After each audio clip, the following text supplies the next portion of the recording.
We are here in Wilton Manors. The person speaking right now is Lau. I'm one of Maddie's interviewees for her docu-series, and I'm here to ask her a couple questions.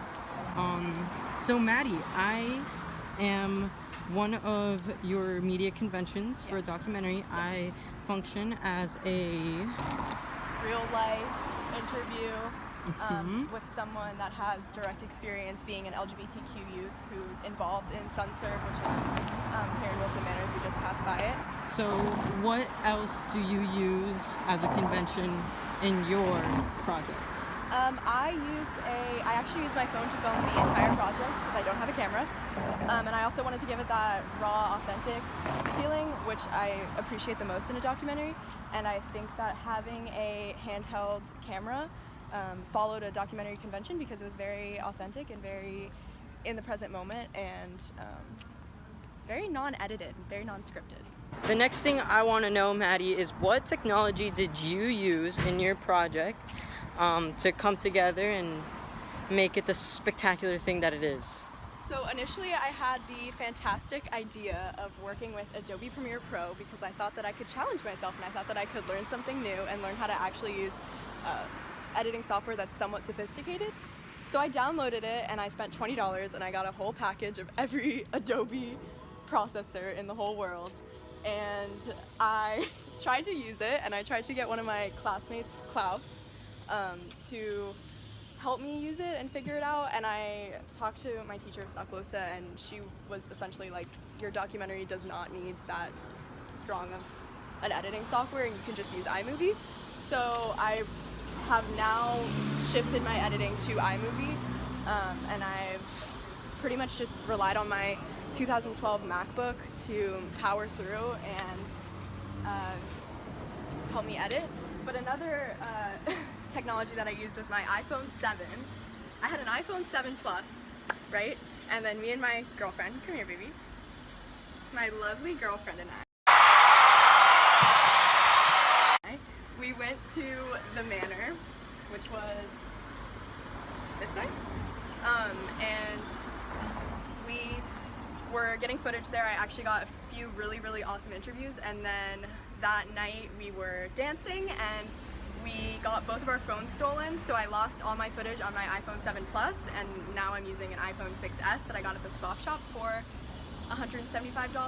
That's besides the point. And then, yeah, so I lost all my footage and I lost a large portion of my footage and I had to start over, which is why I had a topic change from how Wilton Manors nightlife shifted following the Pulse shooting to now how LGBTQ youth is affected, is impacted by having the second gayest city right next to us. And that's where I come in. So right now you might not be able to hear us too clearly because we are not using a piece of technology that Maddie acquired for her documentary to make the interviews more clear and audible. What was that technology? So basically, to make up for the fact that I was using an iPhone to film rather than a camera, I decided to invest in a mic, which I have in my girlfriend's pocket right here. So as we all know, any good media product has a sense of branding, and I want to know exactly what Maddie did to create that same sense of branding that should be present in all media products. I created a sense of brand with the project, which is called Welcome to the Gayborhood, because I haven't mentioned that yet. And Lau brought up a really important point in his interview, and he was talking about how Wilton Manors is so colorful, and that's kind of the first thing that you think of when you think of Wilton Manors, if you're familiar with it. So I tried to keep the documentary consistently colorful, whether it be in the background or in the B-roll footage where I'm showing stuff like this, super colorful. And I also wanted the interviews to be colorful. Like I wanted there to be humor and I wanted there to be wit and people's personalities to shine through. So I feel like my sense of branding comes most from representing Wilton Manors in the most honest way that I could, which to me is colorful and eccentric and weird and kind of quirky. So now we're out of the closet. The echo is strong.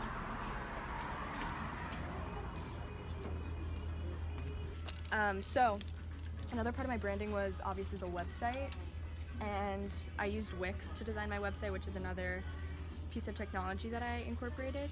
And throughout my website, I used a colorful background image, which was really important to me, and I knew that from the very beginning that I wanted the website to be colorful and to emit that same brand. So my font, for example, was pretty plain, but everything else was bright and colorful. So my documentary was hugely inspired by a documentary I watched on Netflix called Paris is Burning. And I talked about that in my blog as well. But Paris is Burning was super special to me and super inspiring for my project because it really showed the true nature of what the drag queens and what 1980s drag culture was like. So I wanted to portray that same rawness, and I keep saying that word, but it's like nitty gritty, kind of not digestible and a little bit uncomfortable, and I wanted to convey that same thing in my project. So, Maddie, I'm definitely going to watch your documentary eventually when it's done, and in class. But I wanted to ask you before then, what can I expect your project to do to engage with me and other members of the audience? So I'm going to distribute my product on Netflix, and the reason I did that was, once again, Paris is Burning. I saw that, and I've always known that Netflix has a huge LGBTQ section, and most of the movies are like lesbian rom-coms. So I think that there is an LGBT audience for Netflix, and looking at the demographics, I did see that. But I want my documentary to be in there with the other documentaries that I watch, not just for LGBT people. So the way that I can engage with people that wouldn't necessarily be drawn to watch something just because it's gay, which, for example, my gay friends would just watch something because it's gay, I need to make it appealing to straight people, and making things appealing to straight people is honestly a hassle. So now we're here. Yeah. Taking a little break. We're gonna get personal. Talking about how we engage with straight people. And I found that to be probably one of the most difficult things about making my documentary appealing, was just how to reach out to that heterosexual audience. And what I found with that is that a lot of heterosexual people that would potentially be interested in my documentary are likely to be interested because it's something foreign to them. And it's something that, the same way that we watch like Maru, for example. We're not into rock climbing at all.